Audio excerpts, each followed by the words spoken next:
అప్పుల బాధలు వెంటాడుతున్నాయా? అయితే 6 JVR వారి జాతిరత్నాలు ధరించండి.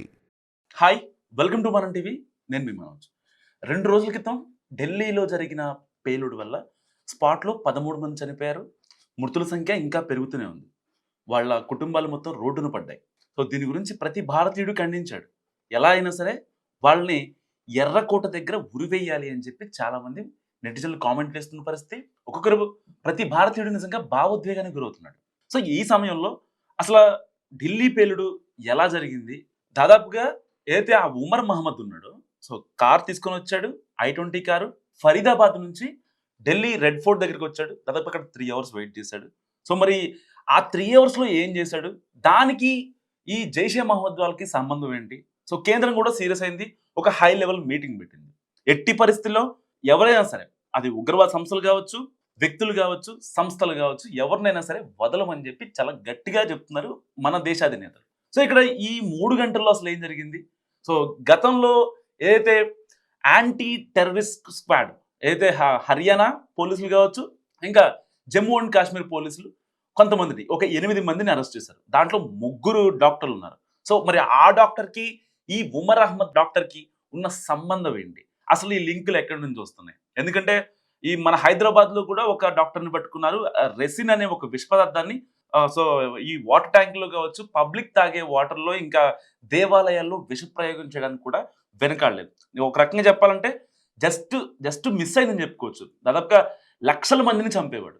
మరి ఒక రకంగా యుద్ధాలంటే, దేశ బోర్డర్లో జరిగే యుద్ధాలంటే మనం ఎదుర్కోగలం. మన దగ్గర ఆ సామర్థ్యం ఉంది, ఆ వెపన్స్ ఉన్నాయి. S-400 రక్షణ వ్యవస్థ ఉంది, బ్రహ్మోస్ ఉంది. బ్రహ్మోస్ రేంజ్లోనే ఇప్పటికీ పాకిస్తాన్ ఉంది. సో సరదాగా మనం పేల్చేయచ్చు. కానీ మరి ఇంటి దొంగల్ని ఈశ్వరుడు కూడా పట్టలేడు అన్నట్టుగా కొంతమంది వైట్ కాలర్ ముసుగులో చేస్తున్న అరాచకాలకి ఎవరు రెస్పాన్సిబిలిటీ? వాళ్ళని ఎలా ట్రేస్ చేయాలి అనే దాని గురించి ఇప్పుడు కేంద్రం మల్లగొల్లాలు పడుతుంది నిజంగా. సో చాలా మంది చెప్తున్నారు, మరి ఆల్రెడీ చేసింది ఉగ్రవాదులే కదా, వాళ్ళని వెంటనే చంపేయచ్చు కదా. సో ఆల్రెడీ కొన్ని లింకులు మనకు దొరుకుతున్నాయి, వాళ్ళని ఉరి తీయాలి. నిజంగా వాళ్ళని ఉరి తీయాలి, కరెక్టే. మన భావోద్వేగాలు ఓకే, మన భారతీయులు చనిపోయారు, కొన్ని కుటుంబాలు రోడ్డున పడ్డాయి, అంతా బాగానే ఉంది. కానీ వాళ్ళని చంపేస్తే ఉన్నట్టుండి మరి మనకు కావాల్సిన లింకులు కావచ్చు, మనకు కావాల్సిన సమాచారం కావచ్చు, రేపొద్దున ఇంకేమన్నా ప్లాన్ చేశారా? జస్ట్ ఇది చిన్న బ్లాస్ట్ మాత్రమే. అంటే చిన్న బ్లాస్ట్ అంటున్నానంటే చనిపోయిన కుటుంబాలకి నాకు సానుభూతి లేదని కాదు. ఒక చిన్న బూచిని చూపించి ఒక పెద్దదాన్ని ఏదో ప్లాన్ చేయబోతున్నారు. కాబట్టి వాళ్ళకి పోలీసులకు కావచ్చు, NIA వాళ్ళకి కావచ్చు, ఇంకా రా చీఫ్లు కావచ్చు, సో వాళ్ళు ఒక డెసిషన్ తీసుకుంటున్నారు అంటే అది దేశంతో ముడిపడిన అంశం.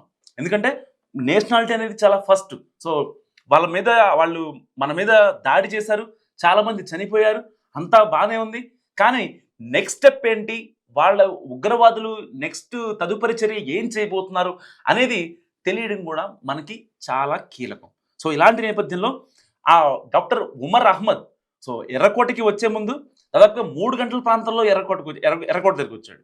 3 గంటలు కార్ పార్క్ చేసి కార్లోనే ఉన్నాడు. సో మరి బేసిక్గా సింపుల్ ఫండా ఇక్కడ ఏంటంటే, ఉమర్ అహ్మద్ ఆ 3 గంటలు దాంట్లో కార్లో I-20 కార్లో కూర్చొని ఏం చేశాడు అన్నది ఇక్కడ చాలా కీలకం. ఇప్పుడు ఒకవేళ ఉమర్ అహ్మద్ బతికి ఉంటే తన కాల్ డేటా కావచ్చు, CDR తీయించి ఎవరు ఆయన గ్రూప్ కాల్ యాడ్ అయ్యారు కావచ్చు, ఇలాంటివి మనం కొన్ని ట్రేస్ అవుట్ చేసేవాళ్ళం. కానీ అతను లేడు, అతని మొత్తం డెడ్ బాడీ అయిపోయింది. సో ఆ ఉమర్ అహ్మద్ ఆ 3 గంటల పాటు ఎవరితో మాట్లాడాడు? గ్రూప్ కాల్ కావచ్చు, కాన్ఫరెన్స్ కాల్ కావచ్చు, లేకపోతే అతను ఎవరిదన్నా సిగ్నల్ కోసం, ఒక ఇండికేషన్ కోసం వెయిట్ చేస్తున్నాడా? పేల్ చేయమని చెప్పి ఒక ఇండికేషన్ వస్తేనే వాళ్ళు వెంటనే పేల్ చేస్తారు. సో కేవలం ఇప్పుడు దాకా ఉన్న అనుమానాలు ఏంటి? ఎందుకు పేల్చాడు ఉమర్ అహ్మద్ అన్నదానికి ఇప్పుడు దాకా పోలీసులు కావచ్చు, రా చీఫ్లు కావచ్చు, వీళ్ళు మాట్లాడుతుంది ఏంటంటే, కేవలం వాళ్ళ గ్రూపుల్లో ఉన్న ఎవరైతే ఉన్నారో డాక్టర్లు, ఆ డాక్టర్లకి పోలీసులు అదుపులో తీసుకున్నారు కాబట్టి ఏం చెయ్యాలో ఒక తెలియని సిచ్యువేషన్లో డాక్టర్ ఉమర్ అహ్మద్ ఆత్మాహుతి దాడికి పాల్పడ్డాడు అని మాత్రమే చెప్తున్నారు. కానీ దీని వెనకాల చాలా రీజన్స్ ఉన్నాయి, గుర్తుపెట్టుకోండి. ఎందుకంటే అక్కడ 3 గంటలు వెయిట్ చేశారు అంటే సో పెద్ద ఇలకత మఫ్లీ అక్కడ నడిచింది. ఎందుకంటే ఆ రెడ్ ఫోర్ట్ ఏరియా ప్రాంతంలో పీజీలు కావచ్చు, హోటల్స్ కావచ్చు, ఆ రిజిస్టర్లు, ఆ ఎంట్రీలు, ఆ CC కెమెరాలు చాలా తరవుగా చెక్ చేస్తున్నారు. ఒక పక్క ఈ ఉమర్ అహ్మద్ని ట్రేస్ చేసే క్రమంలోనే ఇంకో పక్క దానికి సంబంధించిన గ్రూప్ కాల్స్ ఏమైనా ఉన్నాయా, లేకపోతే ఇతర ఉగ్రవాద సంస్థలు ఏమన్నా ఇన్వాల్వ్ అయినాయా అని కూడా కూలంకషంగా దీంట్లో ఎంక్వైరీ జరుగుతుంది. ఈ ఎంక్వైరీలో చాలా కీలక విషయాలు వెలుగులోకి వస్తాయి. దాని ద్వారా తీగ లాగితే డొంక కదులుద్ది. ఇప్పటికే ఏదైతే ఉమర్ అహ్మద్ ఎందుకు ఉగ్రవాదిగా మారాడు అన్నదానికి దీని వెనక ఒక ఇమాం ఉన్నాడు. ఆ ఇమాం పేరు కల్వి అహ్మద్. ఈ కల్వి అహ్మద్ ఎవరు? ఒక ఇమాం. సో ఈయన ఆరిజిన్ ఎక్కడ? జమ్మూ కాశ్మీర్లోని పోషియాన్ అనే ఒక విలేజ్ నుంచి ఈయన ఆరిజిన్ ఉంది. సో మరి ఇతనికి ఆఫ్ఘనిస్తాన్లో ఉన్న ఉగ్రవాదులతో, ఆఫ్ఘనిస్తాన్లో ఎవరైతే ఉగ్రవాదులు ఉన్నారో, చాలా జాగ్రత్తగా వినండి నేను చెప్పేది, ఆఫ్ఘనిస్తాన్లో ఎవరైతే ఉగ్రవాదులు ఉన్నారో ఆ ఉగ్రవాద సంస్థలతో ఈ ఇమాంకి సంబంధం ఉంది. సో ఈ ఇమాం ఇప్పుడు వీళ్ళని ఎలాగోలా ఉగ్రవాదులుగా, డాక్టర్లని ఉగ్రవాదులుగా మార్చడం మామూలు విషయం కాదు. అసలు వాళ్ళు వినరు ముందు. సో దేశ ప్రయోజనాలే ముఖ్యం అనుకునేవాళ్ళు. ఎంతవరకు వాళ్ళ దేశం, వాళ్ళ కుటుంబం. అలాంటి వాళ్ళని ఆత్మాహుతి దాడి చేసుకొని వాళ్ళని చంపినా పర్లేదు, మమ్మల్ని మేము చంపుకున్నా పర్లేదు, సో మేము ఒక 10 మందిని 15 మందిని చంపుతాము అని ఒక తయారు చేశారంటే ఎంత గట్టిగా బ్రెయిన్ వాష్ చేశారో ఒకసారి అర్థం చేసుకోండి. సో ఈ జిహాద్ వాటి అంటూ ఉంటారు కదా. సో వాటి ప్రకారం ఏంటంటే ఒక ముస్లిం వ్యక్తి చనిపోతే, ఇలాంటి జిహాద్ అని వాళ్ళు చెప్పే పవిత్ర యుద్ధంలో ఆత్మాహుతి దాడి చేసి చనిపోతే 70 మంది పుడతారట సేమ్ వాళ్ళలాగే. సో వాళ్ళ నమ్మకం అది. అలా బ్రెయిన్ వాష్ చేస్తారు. ఎంత పిచ్చి చర్య నిజంగా అసలు చెప్పడానికి నాకే ఒక రకంగా అనిపిస్తుంది. కానీ అలాంటివి విన్న వైట్ కాలర్ డాక్టర్లు ఎవరైతే ఉన్నారో వాళ్ళంతా ఉగ్రవాదులుగా మారిపోయిన పరిస్థితి. సో మరి ఇన్ని కాన్సిక్వెన్సెస్లో మళ్ళీ నిన్న 50 కిలోల అమోనియం నైట్రేట్ దొరికింది. సో ఇంతకుముందు ఫరీదాబాద్లో 2000 కిలోల అమోనియం నైట్రేట్ దొరికింది.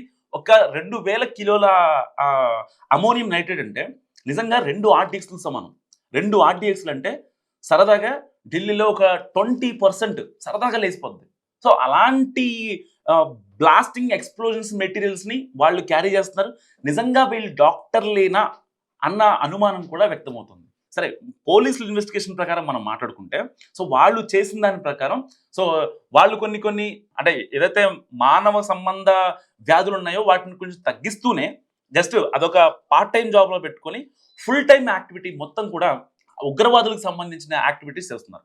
సో వీళ్ళు కూడా వీళ్ళ తరపున ఏదైతే ఈ డాక్టర్స్ ఉన్నారో, 3 డాక్టర్లు, ఆ 3 డాక్టర్లు వాళ్ళతో పాటుగా ఇంకొక అంటే ఒక్కొక్క మనిషి ఒక్కొక్క డాక్టర్ని మార్చాలి అనే ప్రక్రియ కూడా ఈ ఇమాం, ఈ కల్వి అహ్మద్ ఎవరైతే ఉన్నారో అతను వీళ్ళకి సూచించాడట. సో దీని వెనక చాలా పెద్ద కుట్ర ఉంది. సో అందరూ అనుకున్నట్టుగా ఏదో ఉమర్ అహ్మద్ వచ్చి అక్కడ రెడ్ ఫోర్ట్ దగ్గర ఎవరు లేని టైంలో దాదాపుగా ఒక 10 మంది 15 మంది చనిపోయినా పర్వాలేదు అనే బ్లాస్ట్ చేసింది కాదు. దాదాపుగా 100 మంది సరదాగా చంపాలి అని ఈ ఇమాం కల్వి అహ్మద్ ఎవరు ఉన్నారో ఆ కల్వి అహ్మద్ నుంచి పర్ఫెక్ట్గా అతనికి ఒక మెసేజ్ వచ్చింది. అండ్ అతను వాడిన ఫోను ఆల్రెడీ బ్లాస్ట్ అయిపోయింది కాబట్టి దానికి సంబంధించిన సిడిఆర్ని కూడా తీస్తున్నారు. అండ్ వాట్సాప్ డేటాని కూడా రిట్రైవ్ చేసే ప్రయత్నం చేస్తున్నారు. సో వాట్సాప్ డేటా కనుక ఒకవేళ వస్తే, సో దీనికి ఈ కేసుకి చాలా హెల్ప్ అవుద్ది. అతను ఇంతకుముందు ఎవరితో మాట్లాడాడు అండ్ డైరెక్ట్గా వీళ్ళకి ఏమన్నా గ్రూప్స్ ఉన్నాయా, ఇండివిజువల్గా పర్సనల్గా కాంటాక్ట్ అవుతున్నాడు అనే విషయం కూడా మనకు తెలియాల్సి అండ్ ఏదైతే ఈ ఉమర్ అహ్మద్ ఉన్నాడో అంతకుముందు ఒక అల్ ఖలాఫా అనే ఒక మెడికల్ కాలేజ్లో అసిస్టెంట్ ప్రొఫెసర్గా వర్క్ చేశాడు. సో దాంట్లో కూడా చాలా మందిని ఇన్ఫ్లుయెన్స్ చేశాడని కూడా మనకు విచారణలో తెలుస్తున్నాయి. సో వాళ్ళ అమ్మ ఒక హౌస్ వైఫ్, వాళ్ళ నాన్నేమో రిటైర్డ్ ఉద్యోగి, ఇంకా వాళ్ళ తమ్ముళ్ళు కూడా మంచి ప్రొఫైల్ ఉన్న వ్యక్తులు. సో ఇలాంటి మంచి కుటుంబంలో పుట్టిన ఉమర్ అహ్మద్ ఇప్పుడు ఎందుకు ఇలా మారిపోయాడు అనే దానికి చాలా రీజన్స్ ఉన్నాయి. సో పోలీసుల ఇన్వెస్టిగేషన్లో వచ్చిన విషయాలు మనం మాట్లాడుకుందాం, గాసిప్స్ మనం మాట్లాడుకోవడానికి లేదు, ఎందుకంటే ఇది దేశ భద్రతకు సంబంధించింది కాబట్టి. సో ఎట్టి పరిస్థితుల్లో ఉమర్ అహ్మద్ అనే వ్యక్తి కేవలం అంటే జనాల్ని చంపేసి ఒక పైశాచిక ఆనందాన్ని పొందాలి, పాకిస్తాన్ ఉగ్రవాదానికి సపోర్ట్ చేయాలి, వాళ్ళు ఇచ్చే డబ్బుల గురించి కొంచెం నా ఫ్యామిలీని మంచి చూసుకోవాలి అనే ఆశతో మాత్రమే నిజంగా ఈ ఉమర్ అహ్మద్ ఇంత ఆత్మాహుతి దాడికి పాల్పడినట్టుగా కూడా మనకి ఉన్న సమాచారం ఇప్పటిదాకా. ఏదైనప్పటికీ ఒక 3 గంటలు అక్కడ వెయిట్ చేయడం అనేది ఇక్కడ చాలా కీలకం. సో ఆ టైంలో ఎంతమందితో కాంటాక్ట్ అయ్యాడు అండ్ దానికి సంబంధించి పోలీసులు ఇన్వెస్టిగేషన్ కావచ్చు, దానికి సంబంధించిన సిడిఆర్లు, వాట్సాప్ మెసేజ్లు అవన్నీ బయటకు వస్తే చాలా పెద్ద నెట్వర్క్ ఉంది దీని వెనకాల. ఓన్లీ ఇక్కడ మనం ఆఫ్ఘనిస్తాన్లో ఉన్న టెర్రరిస్ట్ యాక్టివిటీస్ సంస్థలు కొన్ని, లేకపోతే పాకిస్తాన్ మీద కొన్ని, సో వీళ్ళు మనం చేశారని అనుకుంటున్నాం. కానీ ఇంటి దొంగల్ని ఈశ్వరుడు కూడా పట్టలేనంతగా తయారైపోతున్నారు చాలా మంది డాక్టర్లు కావచ్చు. ఇవాళ డాక్టర్లు బయటకు వచ్చారు, రేపొద్దున ఇంజనీర్లు కావచ్చు, లేకపోతే ఇంకొక డిపార్ట్మెంట్లు కావచ్చు, అంటే పెద్ద పెద్ద సాఫ్ట్వేర్లు కావచ్చు. ఎవరైనా ఇలాంటి వాళ్ళు ఇంకొంచెం బయటకు వస్తారేమో అని చెప్పి పోలీసులు ఇంకా ఇన్వెస్టిగేషన్ చాలా గట్టిగా చేస్తున్నారు. అండ్ ఇప్పటికిప్పుడు ఒకవేళ కేంద్రం ఆదేశాలు ఇచ్చినా సరే, సో ఎవరైతే అరెస్ట్ చేశారో వాళ్ళందరినీ కూడా చంపేయడం చాలా ఈజీ. కానీ వాళ్ళ దగ్గర నుంచి రావాల్సిన డేటా ఏదైతే ఉందో ఆ డేటా మాత్రం చాలా కీలకం. దానికోసం మన దేశం, మన దేశాధినేతలు కొంచెం వెయిట్ చేస్తున్నారే తప్ప వాళ్ళని ఏం చేయలేకో, లేకపోతే వాళ్ళంటే మనకి భయమనో కాదు. సో మనం పెహల్గామ్లో జరిగిన ఒక దాడి గురించి ఎంత ప్రతీకారం తీర్చుకున్నామో మనందరికీ, మన దేశ ప్రజలందరికీ తెలుసు, ప్రపంచానికి కూడా తెలుసు. సో ఆల్రెడీ నిన్న మోడీ గారు కూడా రియాక్ట్ అయ్యారు దీనిపై. ఎట్టి పరిస్థితుల్లో ఆ నరరూప రాక్షసులను ఎట్టి పరిస్థితుల్లో వదిలేది లేదు అంటూ కూడా ఆయన కరాఖండిగా కుండబద్దలు కొట్టినట్టు చెప్పారు. సో ఇలాంటి నేపథ్యంలో ఎట్టి పరిస్థితుల్లో ఎవరిని వదిలేది లేదు. వదిలిపెడితే ప్రతి భారతీయుడు కూడా రక్తం ఉడికిపోద్ది, రక్తం మరిగిపోద్ది. కాబట్టి వదిలేది లేదు ఎట్టి పరిస్థితుల్లో.